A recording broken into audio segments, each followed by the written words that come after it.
ये है Asian digital network और आप देख रहे हैं अंबर टाइम्स। नजूल भूमियों पर बन रही अवैध कॉलोनियों के निर्माण तोड़कर जमीनों को अतिक्रमण मुक्त करने की जिला प्रशासन ने मुहिम चला रखी है। प्रशासन ने अशोकनगर स्थित ग्रीन सिटी के समीप निर्माणाधीन अवैध कॉलोनी पर कार्रवाई की। गुरुवार सुबह प्रशासन का अमला सिटी तहसीलदार गोपाल सोनी, सिटी इंजीनियर सुरेश व्यास, सीएसपी हेमंत चौहान सहित भारी पुलिस बल के साथ मौके पर पहुंचा। निगम अमले ने जेसीबी मशीन और पोकलेन मशीन से कॉलोनी की अवैध सीसी रोड उखाड़ दी। विद्युत कंपनी ने कॉलोनी में विद्युत कनेक्शन विच्छेद कर पोल भी उखाड़ दिए। नगर निगम कॉलोनाइजर के खिलाफ भी कार्रवाई करेगा। ऐसी अवैध कॉलोनियों में विद्युत कंपनी द्वारा कनेक्शन देना संदेह के घेरे में ही है, जिस पर प्रशासन अब विद्युत कंपनी को पत्र लिखकर जानकारी लेगा। अमला पक्की सड़क के साथ कुछ चिन्हित पक्के अतिक्रमण कर दिए गए निर्माण भी तोड़ेगा। सिटी तहसीलदार गोपाल सोनी ने अंबर टाइम्स को बताया। अशोक नगर में ये सर्वे नंबर 534 है। इसके कई सारे बटांक नंबर हैं। यहाँ पर अवैध कॉलोनी को प्रश्रय देने के हिसाब से सीसी रोडें बना दी गई थी, जबकि इसका टीएनसीपी वगैरह नहीं है, प्रॉपर विधिवत अनुमतियाँ नहीं है। तो उसी को दृष्टिगत रखते हुए नगर निगम के द्वारा आज ये सब सीसी रोड उखाड़ने का काम किया जा रहा है। सर, वो शहर में कितनी अवैध कॉलोनी है?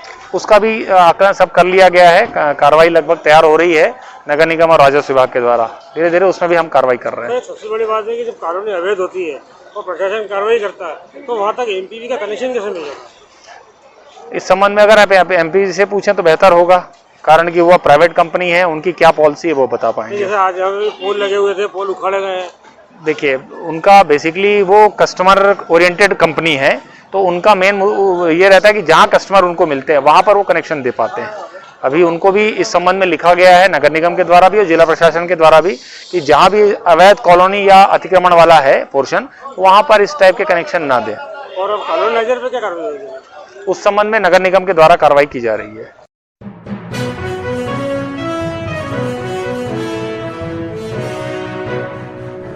त्रिपुरा में हुई घटना को लेकर शहर काजी के वायरल पत्र ने 19 नवंबर को बंद का आह्वान किया है।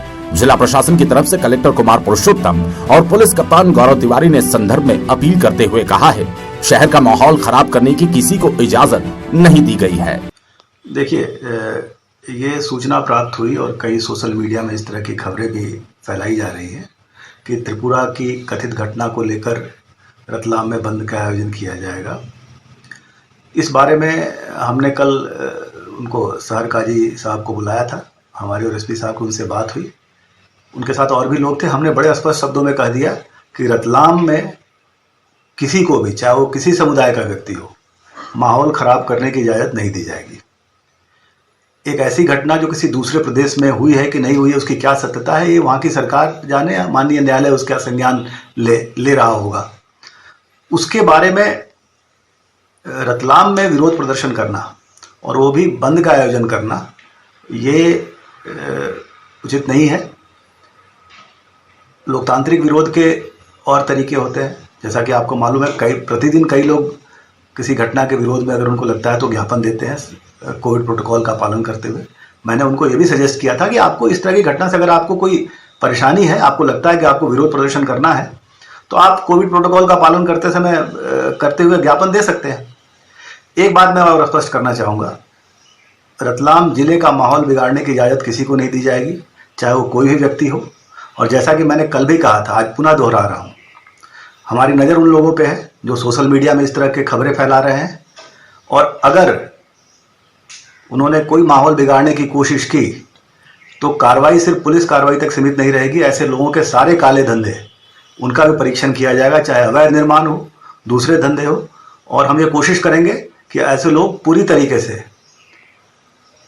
उन पे कानून की सख्ती हो और हम उसके लिए कृत संकल्प हैं।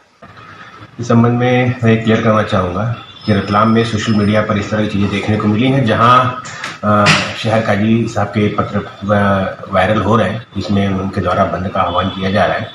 इस संबंध में मैं ये स्पष्ट करना चाहूँगा कि लोकतांत्रिक तौर पर कोई भी बंद या प्रदर्शन करता है तो उसके लिए अलाउ है, लेकिन इस तरह से कोई जोर जबरदस्ती अगर करता है और बिना तथ्यों को जांचे अगर भ्रामक जानकारी अफवाह फैलाने का प्रयास करता है तो उसके ऊपर कड़ी कार्रवाई की जाएगी। रतलाम में अभी तक शांति का माहौल है। यहाँ पर यहाँ की शांति व्यवस्था को किसी भी हालत में किसी के द्वारा डिस्टर्ब करने का अधिकार नहीं है और उनको किसी प्रकार का अधिकार दिया भी नहीं जाएगा। इसमें हम लोग कटिबद्ध हैं कि हम लोग कड़ी कार्रवाई करेंगे। इसमें मेरा सभी से आग्रह है, जिसको भी अगर कोई भी व्यक्ति ऐसा हो जिसको उसकी दुकान खोलने से या उसको दुकान तक जाने से कोई भी रोकता है, जिसकी जानकारी आप हम लोगों को उपलब्ध कराएं, ऐसे लोगों के खिलाफ कड़ी कार्रवाई की जाएगी। इसमें मैं ये स्पष्ट करना चाहूँगा कि किसी भी हालत में किसी भी तरह की अगर कल दिक्कत आती है, अव्यवस्था होती है, अशांति फैलती है, तो उसके जिम्मेदार सिर्फ आह्वानकर्ता होंगे, क्योंकि उन्होंने अगर आह्वान किया है तो उनकी जवाबदारी है इस चीज़ को देखने के लिए कि वहाँ पर व्यवस्था बनी रहे, किसी भी हालत में अव्यवस्था न फैले। अगर कहीं भी विवाद की स्थिति आदि निर्मित होती है तो सबसे पहले आह्वानकर्ता पे ही कार्रवाई की जाएगी कि आपने इस तरह का आह्वान किया क्यों, जबकि वो मैटर यहाँ से रिलेटेड है भी नहीं, न ही उसकी सत्यता की कोई जांच की गई है, लेकिन इस तरह भ्रम की स्थिति पैदा की जा रही है, आम जनता के बीच में तनाव की स्थिति पैदा की जा रही है, जो किसी हालत में बर्दाश्त नहीं किया जाएगा।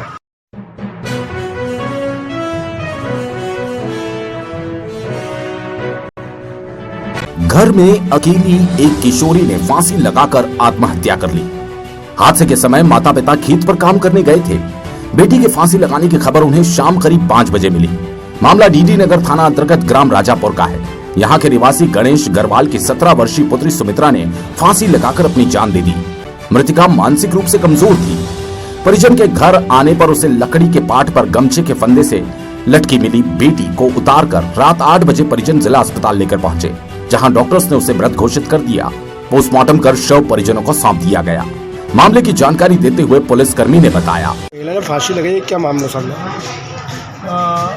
राजपुरा की लड़की है सुमित्रा, पिता गणेश गरवाल, उम्र 17 वर्ष की।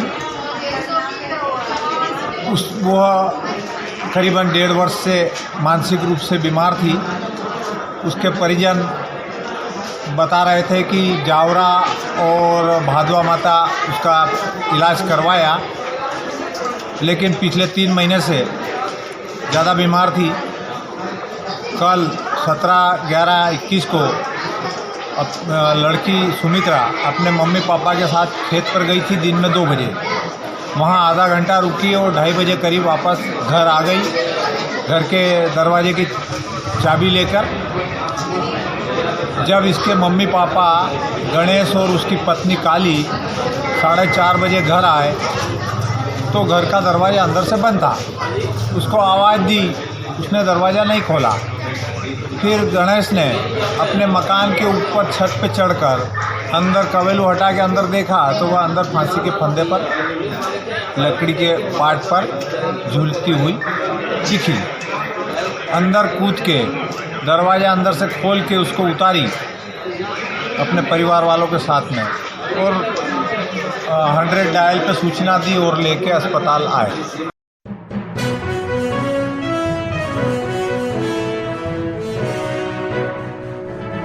शहर के सालाखेड़ी क्षेत्र में बनने वाले ट्रांसपोर्ट नगर का नामकरण लौह पुरुष सरदार वल्लभ भाई पटेल के नाम पर होगा। ट्रांसपोर्ट नगर में सरदार वल्लभ भाई पटेल की प्रतिमा भी लगाई जाएगी। इस संबंध में प्रदेश के नगरीय प्रशासन मंत्री भूपेंद्र सिंह से चर्चा की तो उन्होंने भी इस प्रस्ताव पर तत्काल स्वीकृति दे दी। ट्रांसपोर्ट नगर का निर्माण आरडीए करेगा। आगामी 15 दिन में इसकी निविदाएं निकलेंगी और उसके बाद ट्रांसपोर्ट नगर का कार्य शुरू हो जाएगा। श्री काश्यप को पाटीदार समाज संगठन ने सरदार वल्लभ भाई पटेल के नाम ट्रांसपोर्ट नगर का नामकरण करने की मांग करते हुए पत्र सौंपा। इस अवसर पर ग्रामीण विधायक दिलीप मखवाना, भाजपा जिला अध्यक्ष राजेंद्र सिंह लुनेरा, कृषक आयोग पूर्व अध्यक्ष ईश्वर लाल पाटीदार, पाटीदार समाज संगठन के जिलाध्यक्ष जगदीश पाटीदार, जिला महामंत्री सुभाष पाटीदार, सरदार पटेल युवा संगठन के जिलाध्यक्ष राकेश पाटीदार, क्षेत्रीय पाटीदार समाज के अध्यक्ष ईश्वर लाल पाटीदार जावरा मौजूद रहे। इस अवसर पर विधायक चैतन्य काश्यप ने कहा कि उनके लिए सौभाग्य की बात है कि सरदार वल्लभ भाई पटेल जैसे महापुरुष की प्रतिमा स्थापना और ट्रांसपोर्ट नगर के नामकरण का कार्य उनके कार्यकाल में होगा। प्रधानमंत्री नरेंद्र मोदी ने भी पद ग्रहण करते ही स्टेच्यू ऑफ यूनिटी की स्थापना का संकल्प लिया था और उसे पूरा कर दिखाया। रतलाम में प्रतिमा लगना, रतलाम में वल्लभ भाई पटेल की प्रतिमा की स्थापना होना या उनसे नामकरण होना, यह एक बहुत अच्छा प्रस्ताव है। ये एक नई रचना है। ट्रांसपोर्ट नगर एक विकास की कड़ी का क्रम है और वह इंदौर वाले हाईवे पर स्थित है। क्योंकि स्थान भी महत्वपूर्ण होता है कि कहाँ से संदेश जाएगा। वह संदेश जाने के लिए ट्रांसपोर्ट नगर का नामकरण जो आपने अभी मांग भी रखी, अनुरोध भी दिया है, कलेक्टर साहब से भी मैंने चर्चा करी। उन्होंने कहा कि अगर रतलाम में आप लोग निर्णय कर लें तो इस प्रस्ताव को हम आगे बढ़ा देंगे। मैंने अभी वो प्रस्ताव मुझे जानकारी में था, तो मैंने हमारे नगरीय आवास मंत्री भूपेंद्र सिंह जी से भी भोपाल में चर्चा कर ली थी इस संदर्भ में। तो उन्होंने कहा कि सरदार पटेल के नाम की प्रतिमा का जो भी प्रस्ताव हो आप बना करके भेज दें, हम उसको तत्काल स्वीकृति दे देंगे। संभव होगा तो शासन से मूर्ति बनवाएंगे, और संभव नहीं हुआ तो सर्व समाज की ओर से, पाटीदार समाज का तो योगदान है, परंतु उससे हम सर्व समाज की ओर से प्रतिमा, और वो इस तरीके से बनाएंगे कि इस रोड पे जाने आने वाले लोगों को सरदार पटेल के नाम का ट्रांसपोर्ट नगर भी नजर आए और साथ में उनकी प्रतिमा भी नजर आए। यह एक कार्य को हम लोग बिल्कुल संकल्पित है। निश्चित रूप से आज आपने प्रस्ताव दिया है, मैं अगले 3-4 दिन बाद ही डेंसिफिकेशन योजना की विकास प्राधिकरण की बैठक है, उस बैठक में हम इसका अनुमोदन करवा लेंगे। और 15 दिसंबर जो पुण्यतिथि है, 15 दिसंबर के दिन, उस दिन हम इस बात की आधिकारिक घोषणा मेरे ख्याल से हम लोग कर देंगे।